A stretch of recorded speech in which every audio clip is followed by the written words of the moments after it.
2023년도 이제 12월 달이고 마지막 금요일은 아닌데 오늘 헌신 예배로서는 오늘 마지막 헌신 예배가 되겠습니다. 우리 속회 지도자들이 헌신을 다짐하면서 예배하는 오늘 이 밤에 하나님의 큰 은혜가 임할 줄로 믿습니다. 오늘 레위기 20장 말씀 한 구절이지만 매우 중요한 말씀을 읽었습니다. 레위기, 어떤 제사에 관련된, 절기와 관련된 그런 말씀들이 기록되어 있는 말씀이 레위기입니다. 레위기는 사실 좀 어렵다고 할까요? 어렵기도 하고 별로 재미도 없는 성경이에요. 그래서 성경을 통독하는 분들이 창세기를 재미있게 읽고 출애굽기도 재미있게 읽고 그 다음에 만나는 레위기에서 포기하는 경우가 많아요. 레위기를 읽다 보면은 무슨 말인지도 잘 모르겠고 재미도 없고 제사에 대한 관련된 많은 이야기들이 나오는데, 그래서 레위기를 읽다가 성경 통독을 포기하는, 거기서 멈추는 경우들이 참 많아요. 그래서 레위기를 잘 넘어가는 것이 매우 중요합니다. 그래서 레위기가 그런 점에서 매우 중요해요. 성경 통독을 계속 할 수 있느냐 없느냐를 그거를 그 레위기에서 한번 고민을 하게 되거든요. 레위기를 그래도 인내하면서 통과를 하면은 그래도 좀 또 갈 수가 있어요. 레위기만 지나면 민수기, 신명기도 또 재밌거든요. 여호수아도 재밌고요. 사사기 쭉 읽다 보면은 계속 재밌는 이야기들이 참 많이 나오는데, 열왕기 상하, 역대 상하로 가면 조금 거기서도 조금 힘들어져요. 왜냐하면 거기에 수많은 왕들이 나오거든요. 왕들이 무려 39명이 나옵니다. 그래서 19명, 20명, 그렇죠. 39명이 등장하니까 왕들 때문에 좀 헷갈리긴 하지만 그래도 뭐 거기에서 포기하는 경우는 없는데, 또 한 번 구약 성경을 읽다가 또 한 번 위기를 만나는 성경이 나오는데, 그 성경이 뭐냐면은 선지서라고 하는 선지서. 그래서 예레미야, 이사야, 에스겔 뭐 여기 읽다 보면은 또 거기서도 또 힘들어져요. 무슨 말인지 몰라가지고. 그래서 거기서 포기하지 않고 거기를 잘 참고 견디고 인내하면 이제 구약 성경을 다 읽을 수가 있게 되죠. 그리고 구약을 읽은 사람은 신약을 읽는 거는 별로 어렵지 않아요. 그래서 그렇게 해서 이제 구약 성경과 신약 성경을 통독을 하게 되는데, 올 2023년도도 이제 얼마 안 남았으니까 성경 통독을 꾸준하게 해오신 분들은 이제 거의 끝자락에 와 있을 거라 생각을 합니다. 애쓰셨고 또 내년이 되면 또 성경을 또 통독을 해야 되지 않습니까? 아무튼 성경을 통독하는 사람들에게 있어서 정말 위기를 만나는 성경이 레위기예요. 그래서 레위기가 매우 중요하고, 그런 점에서 레위기를 우리가 잘 이해하면 성경을 읽을 때 레위기를 확 지나갈 수 있기 때문에 큰 도움이 되리라 그렇게 생각을 합니다. 사실 저는 레위기의 설교를 사실 보니까 별로 한 적이 없더라고요. 레위기 별로 한 적이 없는데, 요즘에 이제 새벽 예배 시간에 레위기 말씀을 읽고 있거든요. 레위기가 27장으로 되어 있는데 한 장 한 장이 사실은 좀 어렵기도 하고 좀 그래요. 그런데 레위기를 읽다 보니까 레위기 말씀이 참 중요하다 그러는 생각이 들었어요. 너무 중요한 말씀이다 그런 생각이 들어서 레위기를 어떻게 하면은 좀 잘 읽어낼 수 있는가라는 차원에서도 레위기가 중요하지만, 오늘 제가 요즘에 레위기를 말씀을 읽으면서 레위기가 정말 중요하다라는 그런 생각이 들어서 오늘 이 밤에 레위기 말씀을 가지고 여러분들과 함께 나누려고 준비를 했습니다. 레위기의 주제는 뭘까요? 거룩이에요. 거룩. 저를 한번 따라서 하실까요? 거룩. 우리가 거룩한 그러한 삶을 살아가는 것을 하나님께서 원하시는데, 레위기 말씀 속에 어떻게 하면 거룩한 사람이 될 수 있는가, 거룩에 대한 말씀이 여러 차례 강조가 되고 있어요. 그래서 레위기를 잘 읽고 배우면 우리가 거룩한 성도가 되는데 매우 도움을 얻을 수 있습니다. 오늘 우리가 읽은 이제 레위기 20장 26절 말씀이 그 중에서도 어떻게 보면 레위기의 주제 성구라고 말할 수 있을 만큼 매우 중요한 성경 구절이에요. 너희는 나에게 거룩할지어다. 이는 나 여호와가 거룩하고 내가 또 너희를 나의 소유로 삼으려고 너희를 만민 중에서 구별하였음이니라. 아멘. 하나님께서 레위기 20장 26절 말씀을 통해서 거룩해야 되는 이유를 설명해 주셨어요. 왜 거룩해야 되는가? 두 가지 이유를 말씀해 주셨는데, 내가 거룩하니까, 하나님이 거룩하기 때문에 너희들도 거룩해야 된다 이렇게 말씀을 해 주셨어요. 또 한 가지는 너희들을 거룩하게 구별했기 때문에, 하나님께서 구별한 사람들이기 때문에 거룩해야 된다는 거예요. 여기서 말하는 너희는 누굴까요? 너희는 거룩해야 된다 이렇게 말씀하실 때 너희가 누구일까요? 바로 이스라엘 백성들입니다. 레위기의 말씀들은 이스라엘 백성들에게 해당되는 말씀이기 때문에 너희는 거룩해라 그렇게 말씀할 때 그 대상들은 이스라엘 백성들이에요. 구약에서 말하면 이스라엘 백성이죠. 신약으로 만약 신약으로 온다면 너희는 누가 될까요? 신약 시대의 성도들이 되겠고, 그리고 더 나아가면 우리들도 포함이 되는 거예요. 너희는 거룩하라 라고 말할 때 이 거룩이 이스라엘 백성들에게만 해당되는 것이 아니라 저와 여러분에게도 해당된다는 사실을 믿으시기를 주님의 이름으로 축원합니다. 거룩해야 된다는 거예요. 왜냐하면 하나님이 거룩하기 때문에, 또 하나님께서 우리를 구별하셨기 때문에 우리가 거룩하게 살아야 될 줄로 믿습니다. 여러분, 믿는 사람들, 하나님을 믿는 사람들을 성도라고 하죠. 성도, 그죠? 성도. 거룩할 성자에 도자가 무리 도자예요. 무리도. 그래서 거룩한 무리들이 성도예요.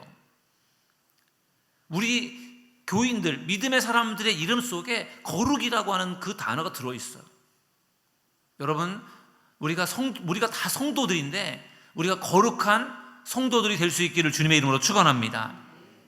그럼 어떻게 하면은 우리가 거룩한 사람이 될 수 있는가? 오늘 말씀을 중심으로 해서 몇 가지를 나눠보려고 합니다. 어떻게 하면 우리가 거룩한 사람이 될 수 있을까? 첫째는요, 제사를 잘 드려야 합니다. 저를 따라하겠습니다. 제사를 잘 드려야 한다.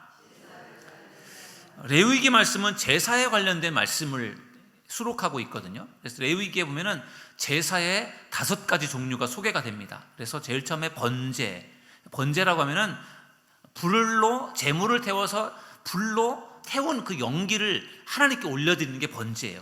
가장 제사의 기본이 되는 제사가 번제입니다. 번제. 불로 태워서 연기를 올려드리는. 그리고 하나님은 그 냄새를, 향기로운 냄새를 맡으신다라고 그렇게 말씀하셨어요. 번제가 있고요. 그 다음에 소제. 번제는 짐승 제물을 잡아서 불로 태우는 것이라면은, 소제는 곡식이에요. 곡식 제물을 불로 태울 때 소제라고 합니다. 세 번째는 화목 제물이 있어요. 화목 제물은 기름만 번제단에 불로 태우고 나머지 고기는 나누어 먹는 제사가 화목제예요. 먹는 제사. 불로 다 태워서 하나님께 올려드리는 것이 번제라면, 화목제사는 그 제물의 대다수를 같이 먹습니다.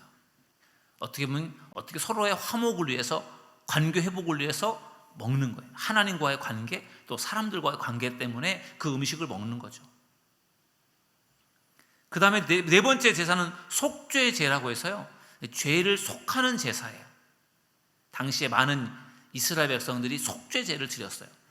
내가 잘못한 죄, 지은 죄를 하나님 앞에 제물을 바쳐서 용서받는 것이 속죄제입니다. 속건죄는 상대방에게 죄만 지은 것이 아니라 피해를 주었을 때 그 피해에 대한 보상도 하는 거예요. 속죄뿐만 아니라 보상까지 하는 이 5가지의 제사가 레위기에 나와 있습니다.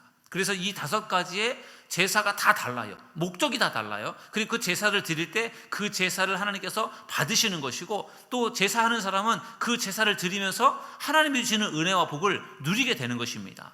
그런 점에서 거룩한 사람이 되는 데 있어서 매우 중요한 것이 뭐냐? 제사를 드리는 거예요. 제사를 잘 준비해서 드려서 하나님께서 그 제사를 받으셨을 때 그 사람이 그 제사를 통해서 은혜를 얻고 복을 받게 되는 것입니다. 그 구약의 제사가 신약으로 오면서 뭐가 됐습니까? 예배가 된 거예요. 예배. 구약 시대는 제물을 잡아서 드리는 것이 그것이 제사였는데, 신약 시대는 그 제사가 예배로 바뀌었어요. 그래서 사도 바울이 그랬습니다. 너희 몸을 하나님이 기뻐하시는 거룩한 뭐로 드리라고요? 산 제물로 드리라. 이것이 너희의 드릴 영적 예배라 그랬어요. 구약 시대에는 제물을 죽여서 그거를 불로 태워서 하나님 앞에 드리는 것이 그게 제사였어요. 그런데 신약 시대에는 예수님께서 돌아가신 이후에 이제는 더 이상 제물을 잡아서 드리지 않고, 이제는 우리가 다 제물이라는 거예요. 우리 자신을 하나님께서 기쁘게 받으시는 제물로 드리는 것, 그것이 예배임을 믿으시기를 주님의 이름으로 축원합니다. 그 예배를 우리가 잘 드리면 거룩한 사람이 되는 거예요. 그런 점에서 제사가 매우 중요하고 예배가 매우 중요한 것입니다. 오늘 우리가 금요 치유 예배 시간에 함께 모여서 예배를 합니다. 오늘 속해 지도자들 헌신 예배로 모여서 예배를 드립니다. 이 자리에 와서 예배하는 여러분들, 이 예배를 통해서 여러분들이 더 거룩한 사람이 된다는 것을 믿으시기를 주님의 이름으로 축원합니다. 구약의 제사를 보면은요, 아까는 제물을 드리는 어떤 그러한 어떤 뭐랄까요? 목적이라고 할까요? 목적에 따라서 그렇게 이 5가지 종류의 제사가 구분이 되기도 하지만, 하나님께서 제사를 드리라고 말씀하시면서 몇 가지 제사를 하나님께서 정해 주셨는데요, 매일매일 제사를 드리는 제사가 있어요. 상번제라고 해서 아침에도 양을 잡아서 하나님 앞에 제물로 바치고, 저녁 때도 양을 잡아서 하나님 앞에 제물로 바치고, 매일매일 하나님 앞에 드리는 제사가 상번제예요. 매일 드리는 거예요. 그리고 일주일에 한 번, 안식일이죠. 안식일에 하나님 앞에 제사를 드렸어요. 안식일. 그것은 일주일에 한 번을 드리는 거예요. 그 다음에 한 달에 한 번 하나님 앞에 제사를 드리는 날이 있어요. 그날이 무슨 날이죠? 월삭이라고 해서 초하루 매달 첫째 날 하나님 앞에 월삭 제사를 드렸어요. 그리고 3대 절기가 있죠. 절기마다 하나님 앞에 절기를 지켰습니다. 그래서 6월절, 또 어떤 그 맥추절, 또 장막절, 이런 식으로 해서 3대 절기를 그들이 지키면서 그때마다 하나님 앞에 제사를 드렸고요. 그 다음에 대속죄일이라 그래가지고요, 모든 사람들의 죄를 하나님 앞에 용서함 받는 그날 7월 10일 날 대속죄 제사를 드렸어요. 이렇게 매일매일 드리는 제사가 있고요, 그 다음에 일주일에 한 번씩 드리는 제사가 있고, 한 달에 한 번 드리는 제사가 있고, 절기마다 3대 절기를 지키고 있고, 1년에 한 번 드리는 제사가 있고, 또 희년이라 그래서 50년이 돌아올 때 또 희년 제사를 드리기도, 이런 식으로 제사가 매일매일 드리는 제사에서부터 1년에 한 번 드리는 제사까지 여러 가지 제사가 있는 거예요. 우리도 예배를 우리가 드리지 않습니까? 주일날 어떻게 보면 가장 중요한 예배를 우리가 하나님 앞에 드립니다. 근데 주일날 한 번 예배를 드리는 것이 그게 예배의 전부가 아니에요. 우리 교회 안에도 예배가 많이 있지 않습니까? 새벽에 드리는 예배도 있고, 또 수요일에 드리는 예배도 있고, 또 금요일에 드리는 예배도 있고요. 특별한 어떤 뭐 절기를 지킬 때도 있고, 부흥회를 할 때도 있고, 여러 가지 예배가 있습니다. 그 예배가 우리 모두에게 소중한 예배예요. 그래서 여러분들이 제사를 드리면서 거룩한 사람이 되는 것처럼 우리가 예배를 드리면서 거룩한 사람이 될 수 있는데, 여러분들이 예배를 더 사모하는 믿음의 사람들이 될 수 있기를 주님의 이름으로 축원합니다. 왜냐하면 그 예배가 우리 스스로를 거룩한 사람으로 만들어준다는 것입니다. 정말 정성을 들여서 하나님 앞에 제물을 잡아서 드릴 때, 그때 제사를 드릴 때 그 심정을 가지고 우리 자신을 하나님께서 기쁘게 받으실 만한 그러한 제물로 하나님 앞에 드린다는 마음으로 하나님 앞에 예배하는 여러분들이 되시기를 주님의 이름으로 축원합니다. 여러분, 양 한 마리를 잡아서 그것을 하나님 앞에 제물로 불태워 드린다고 할 때 그 양을 잡아서 피를 내야 되죠. 껍질을 벗겨야 되죠. 내장을 빼야 되고, 손질을 하고 각을 떠서 그거를 갖다가 번제단에다가 불을 태우고, 그런 것이 구약의 제사예요. 우리가 지금도 그런 방식으로 하나님 앞에 제사를 드린다면 얼마나 번거롭고 얼마나 힘들겠어요. 또 그 비용은 또 만만치 않잖아요. 근데 우리가 이 시대에 이렇게 하나님 앞에 어떻게 보면 편안하게 예배할 수 있는 그 이유는 누구 때문이죠? 예수님 때문인 줄로 믿습니다. 예수님께서 우리를 위해서 희생 제물이 되셔서 우리가 이제는 그렇게 예수님의 이름으로 예배하면 되기 때문에 얼마나 예수님의 은혜가 놀라운지 모릅니다. 우리가 예배를 드리면서 더 거룩한 사람으로 성장할 수 있기를 주님의 이름으로 축원합니다. 더 그런 점에서 예배를 사모하는 우리 모든 성도님들 되시기를 주님의 이름으로 축원합니다. 거룩한 사람이 되려면은 우리가 제사와 예배하는 일에 우리가 열심을 내야 되겠고요. 두 번째로는 구별된 삶을 살아야 됩니다. 거룩한 사람이 되려면 구별된 삶을 살아야 됩니다. 저를 따라하겠습니다. 구별된 삶을 살아야 한다.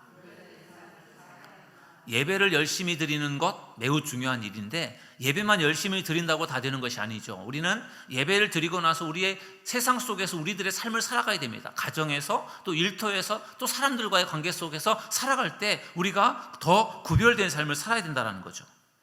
택함 받은 자들로서, 믿음의 사람들로서 뭔가 세상 사람들과는 다른 구별된 삶을 살아야 된다는 것입니다.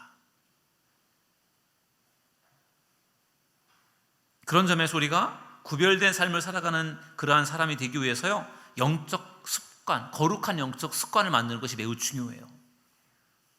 사람은 좋은 습관을 만들면 그 습관으로 좋은 사람이 될 수 있어요. 그런데 습관을 잘못 들여서 나쁜 습관을 만들었다고 하면요, 그 나쁜 습관 때문에 그 사람의 인생이 힘들어질 수가 있어요. 그래서 참 습관이 매우 중요해요. 여러분들에게는 과연 어떤 습관이 여러분들에게 만들어져 있습니까? 부지런한 습관 매우 중요한, 부지런한. 기왕이면 게으른 사람보다는 부지런한 사람이 좋지 않습니까? 하나님도 부지런하신 분이잖아요. 부지런한 성도들 될 수 있기를 주님의 이름으로 축원합니다. 정말 신앙생활 잘하려면 부지런해야 되는 것 같아요. 신앙생활을 하는 사람들은 다른 믿지 않는 사람들이 하는 것을 하면서 거기에 더하기 신앙생활까지 해야 되기 때문에 부지런하지 않으면 신앙생활하기가 너무 힘들어요. 그래서 부지런한 사람이 신앙생활을 잘할 수 있어요. 긍정적으로 생각하는 것도 매우 중요합니다. 부정적으로 생각하는 것, 그것도 습관이에요. 긍정적으로 생각하는 것, 그것도 습관인 것 같아요. 기왕이면 부정적인 습관보다는, 부정적으로 생각하는 습관보다는 긍정적으로 생각하는 여러분들이 되시기를 주님의 이름으로 축원합니다. 왜냐하면 우리가 신앙을 갖는다라는 것 자체가 긍정적인 거예요. 신앙이라고 하는 것이 믿음이잖아요. 믿음. 정말 불가능해 보이고 정말 할 수 없는 것 같지만 그것을 아멘으로 믿고 가는 게 신앙이잖아요. 저거는 도저히 불가능해, 안 돼. 그러니까 포기하는 것이 신앙이 아니라 안 될 것 같지만 믿음으로 가는 게 신앙이지 않습니까? 그러니까 우리 믿음의 사람들은 긍정적인 사람들이 되어져야 할 줄로 믿습니다. 그런 습관을 만들 때 우리가 더 구별된 삶을 살아갈 수 있습니다. 또한 구별된 삶을 살기 위해서는요, 우상 숭배를 우리가 금지해야 돼요. 레위기 말씀 가운데 우상 숭배에 대한 부분들에 대해서 계속해서 경고하는 말씀이 나옵니다. 우상 숭배라고 하는 것은 하나님보다 더 중요하게 생각하는 것이 우상이 될 수 있다는 것 여러분들 아시지 않습니까? 제가 여러 번 설교를 통해서 말씀을 드렸어요. 어떤 금송아지를 만들어 놓고 그것을 섬기는 것만이 우상이 아니라 내가 하나님보다 더 중요하게 생각하는 것이 있다면 그게 우상이 될 수 있다는 거예요. 그런 것 얼마든지 많이 있어요. 하나님보다 내가 더 중요하게 생각하는 것, 그게 우상이 될 수 있다는 거예요. 하나님은 그걸 결코 원치 않으십니다. 육신적인 정욕과 쾌락을 쫓아가는 것, 그것도 역시 구별된 삶을 살아가는 데 저해되는 요소들이에요. 육신의 정욕, 안목의 정욕, 이생의 자랑, 이런 것들을 우리가 쫓아가지 않아야 된다는 것입니다. 음식에 대해서도 주의해야 됩니다. 레위기의 말씀을 보면요, 먹지 말아야 할 음식들에 대해서 거기에 언급하고 있어요. 먹을 수 있는 음식과 먹어서는 안 되는 음식들을 거기에 언급하면서요, 먹는 것조차도 조심해야 되는 이유가 그 먹는 것이 사람의 몸을 해롭게 할 수 있기 때문에, 우리들의 영성을 흐려놓을 수 있기 때문에 먹는 것도 잘 구별해서 먹어야 된다는 거예요. 또한 구별된 삶을 살기 위해서는요, 성적인 타락을 조심해야 됩니다. 성적인 문제는 모든 윤리의 기초가 되고 모든 타락의 출발점이 됩니다. 그래서 레위기서의 말씀을 읽어보면요, 근친상간을 금한다라든지 동성애를 금지한다라든지 이런 말씀들이 나와 있어요. 이 모든 것들이 우리가 구별된 삶을 살아가는 데 있어서 필요한 것들이에요. 우리 하나님을 믿는 사람들은 세상의 사람들하고는 뭔가 다른 삶을 살아야 되잖아요. 어떻게 보면 그래야 거룩한 사람이죠. 예배만 잘 드려서 교회만 잘 다녀서가 아니라 우리가 믿는 사람으로서 믿지 않는 사람들하고 뭔가 다른 구분되는 일들이 있어야 되는데, 그것이 결국은 죄를 짓지 않는 부분들, 그런 부분들이 아닐까요? 바라기는 우리가 거룩한 사람이 되기 위해서 더욱더 세상 사람들과 구별된 삶을 살아가는 저와 여러분 모두가 되기를 주님의 이름으로 축원합니다. 마지막 세 번째 거룩한 사람이 되려면은 하나님과의 친밀한 교제를 나눠야 됩니다. 저를 따라하겠습니다. 하나님과의 친밀한 교제를 나눠라. 네. 하나님과의 만남과 친밀한 교제가 결국은 우리를 거룩한 사람이 되도록 이끌어준다는 거예요. 예배를 열심히 드리면서 그 예배를 통해서 우리가 거룩한 사람이 되는 것이고, 그 다음에 세상 사람들과는 구별된, 그럼 죄로부터 멀리 떨어진 그런 구별된 삶을 살다 보면은 우리가 자연스럽게 거룩한 사람이 되는 것이고요. 그리고 하나님과 계속해서 친밀한 교제를 나누는 거죠. 예배도 그렇고 우리가 집에서 성경을 읽는 것이라든지 기도 생활에 힘쓰는 거라든지 이런 모든 부분들이 하나님과의 친밀한 교제를 나누는 것입니다. 하나님은 거룩한 분이시기 때문에 우리가 거룩한 사람일 때 하나님께서 우리가 거룩해질 때 하나님을 만날 수 있어요. 우리가 거룩하지 못하면 하나님을 만나고 싶어도 하나님을 만나기가 어려워요. 그래서 우리가 더 거룩한 사람이 돼서 하나님께 가까이 가서 하나님과 교제하면서 우리가 함께 보낼 때 더 거룩한 사람으로 성장할 수 있게 될 줄로 믿습니다. 요한복음 15장 7절 말씀에 이런 말씀이 나와요. 너희가 내 안에 거하고 내 말이 너희 안에 거하면 무엇이든지 원하는 대로 구하라. 그리하면 이루리라. 예수님께서 하신 말씀이죠. 포도나무 이야기를 하시면서 예수님께서 너희가 내 안에 거하고 내 말이 너희 안에 거하면, 예수님과 이게 어떻게 보면 친밀한 교제를 말하는 거죠. 정말 예수님과 가까워진 상태, 그것을 말하는 거예요. 그렇게 될 때 그러면은 너희들이 원하는 것을 이루어 주겠다, 그렇게 말씀을 하시는 거잖아요. 그래서 예수님과 친밀하게 교제를 나누는 것이 매우 중요합니다. 그것이 바로 거룩이라는 거죠. 거룩해져야 되는 중요한 이유. 거룩해져야 하나님과 더 가까워질 수 있고 친밀한 교제를 나눌 수 있다는 사실을 믿으시기를 주님의 이름으로 축원합니다. 오늘 레위기 말씀을 가지고 거룩한 사람이 되라, 이런 말씀을 나누었습니다. 우리가 거룩한 사람이 되어져야 되는 중요한 이유는 하나님이 거룩하기 때문에 그렇고요, 하나님께서 우리들에게 거룩하라고 말씀하셨기 때문에 우리가 거룩한 사람이 되어져야 됩니다. 어떻게 우리가 거룩한 사람이 될 수 있느냐? 여러 가지가 있겠지만 오늘 세 가지로 나누었습니다. 제사를 잘하는 거죠. 열심히 예배하는 것입니다. 예배하는 일에 최선을 다하는 믿음의 사람들이 되기를 주님의 이름으로 축원합니다. 그럴 때 여러분들의 신앙이 성장할 것이고 여러분들은 거룩한 사람이 될 것입니다. 구별된 삶을 사십시오. 세상 사람들과 똑같은 삶을 살아가는 것이 아니라 세상 사람들과는 뭔가 다른 그리스도인다운 그러한 성도로서의 삶을 살아가는 저와 여러분 모두가 되기를 주님의 이름으로 축원합니다. 그리고 하나님과 친밀한 교제를 나누는 거예요. 말씀을 읽고 묵상하고 기도하면서 더 우리가 하나님께로 가까이 나아갈 때 하나님께서 우리들을 거룩한 사람으로 우리를 성장시켜 주실 줄로 믿습니다. 우리가 거룩한 사람이 되면 하나님이 얼마나 기뻐하실까요? 우리들에게 하나님께서 원하시는 것이 거룩한 사람, 하나님의 형상을 회복하는 것, 예수님 닮는 것, 어떻게 보면 다 똑같은 이야기들이거든요. 바라기는 오늘 이 밤에 우리 헌신 예배를 드리기 위해서 참석하신 우리 속장님, 부속장님들, 또 함께 참석한 우리 모든 성도님들의 마음속에 내가 거룩한 사람이 되어야지, 하나님이 원하시는데 내가 거룩한 사람이 되어야지, 그런 마음의 결심을 하셔서 남은 인생 더 열심히 하나님의 뜻대로 순종하셔서 거룩한 성도가 되시고 하나님 앞에 칭찬받는 우리 믿음의 사람들 되시기를 주님의 이름으로 축원합니다.